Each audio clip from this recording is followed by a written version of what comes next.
अस्सलामुअलैकुम। M Usman info online की एक और वीडियो के साथ हाजिर हूँ। कभी कभार ऐसा भी होता है कि आपकी कंपनी में काम नहीं होता, जिसकी वजह से कंपनी के अंदर ज़्यादा वर्कर्स की ज़रूरत नहीं होती, लेकिन कंपनी अपने वर्कर्स को कैंसिल भी नहीं करना चाहती, तो ज़्यादातर वर्कर्स को छुट्टी में भेज दिया जाता है। तो दोस्तों, अगर आप छुट्टी में नहीं जाना चाहते, क्या कंपनी की इस ऑफर को आप ठुकरा सकते हैं? या अगर आप मजबूरी से छुट्टी में जा भी रहे हैं तो आपको किन बातों का ख्याल रखना है? या अगर आप छुट्टी में चले भी गए तो उसी वीज़ा से आपकी वापसी यूएई में या आप किसी दूसरी अरब कंट्री में हैं तो आपकी वापसी मुमकिन हो पाएगी? इस वीडियो में आपको इस हवाले से पूरी इंफॉर्मेशन देता हूँ। इंपॉर्टेंट वीडियो है, लाइक करना ना भूलें। चैनल को अभी तक सब्सक्राइब नहीं किया तो लाजमी सब्सक्राइब करें और साथ में बेल आइकन को भी इनेबल कर दें ताकि इसी किस्म की मजीद मालूमाती वीडियोस आपको पहुंचती रहे। तो दोस्तों, अक्सर औकात ऐसा होता है कि कंपनी के ऊपर बुरा टाइम आ ही जाता है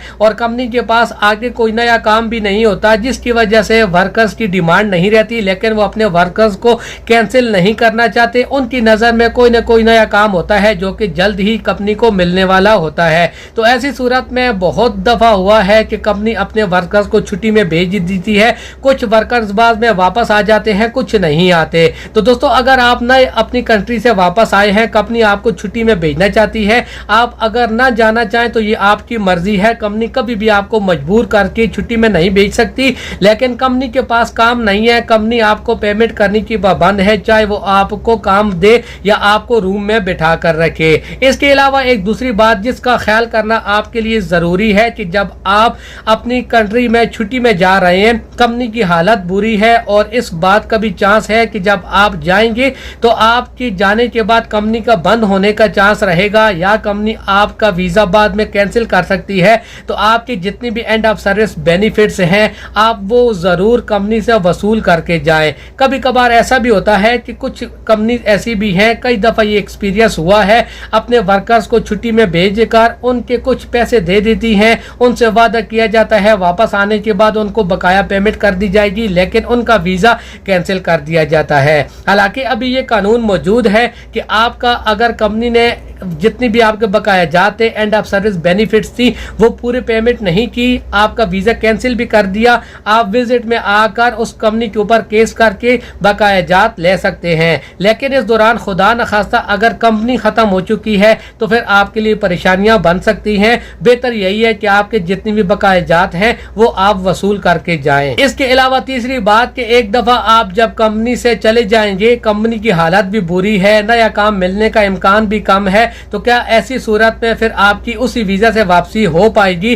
तो आपकी कंपनी जब आपको एक बार कैंसिल कर दे, खुदा न खास्ता कंपनी को आगे नया काम नहीं मिला, एक बार आप छुट्टी में चले गए तो कंपनी के पास पूरा इख्तियार होता है आपको अगर कैंसिल करना चाहे। ज़्यादातर कंपनीज जो अच्छी कंपनीज है वो कभी भी अपने वर्कर्स को कैंसिल नहीं करती। अगर किसी रीज़न से मजबूरी में उनको कैंसिल करना भी पड़ता है तो उनके बकाया जात वर्कर्स को भेज दिए जाते हैं। लेकिन कुछ छोटी कंपनीज ऐसी भी होती हैं जो कि यहाँ पर एक अच्छी रवायत नहीं है, लेकिन उसको आगे बढ़ाती रहती हैं कि वो कंपनी के वर्कर्स को कैंसिल कर देती हैं बगैर किसी बकाया जात के, बगैर किसी एंड ऑफ सर्विस बेनिफिट्स के। तो आपने इन बातों का बहुत ज़्यादा ख्याल करना है। कभी कभार ऐसा भी होता है, मेरे कुछ दोस्तों के साथ एक्सपीरियंस हुआ, कंट्री में छुट्टी में गए, कंपनी की हालत सही नहीं थी या उनके बकाया जात ज़्यादा थे, कंपनी ने उनका वीज़ा कैंसिल कर दिया, उस आदमी को नहीं पता चला। जब वो टिकट करवाते हैं, वापस आते हैं, एयरपोर्ट में पहुंचते हैं तो पता चलता है उनका वीज़ा कैंसिल हो चुका है, वो अभी वापस यूएई में नहीं आ सकते। तो दोस्तों, ऑलरेडी कानून तो मौजूद है कि आप किसी दूसरे वीज़ा के थ्रू आकर कंपनी के ऊपर केस करके अपने पैसे ले सकते हैं, लेकिन बात वही आ जाती है कि आगे आप जब यूएई में आएंगे, आगे वो कंपनी मौजूद ना हो तो फिर आपके लिए और परेशानी बन जाएगी और आपको अगर किसी दूसरी जगह में भी काम नहीं मिलता तो फिर आपके और पैसों का भी नुकसान हो जाएगा। इसलिए जब भी कंपनी के हालात ख़राब होते हैं, कंपनी आपको छुट्टी में भेजना चाहती है तो बहुत सोच समझ कर छुट्टी में जाएं। अपना सब कुछ आप बेशक वसूल ना कर सकें, लेकिन किसी हद तक आप वसूली कर लें तो ये आपके लिए बेहतर रहता है, या फिर आप छुट्टी में जाने को अवॉइड करें। उम्मीद है ये वीडियो आपको पसंद आई होगी। लाइक नहीं किया तो लाइक ज़रूर करें। वीडियो देखने के लिए आप सब दोस्तों का बहुत बहुत शुक्रिया।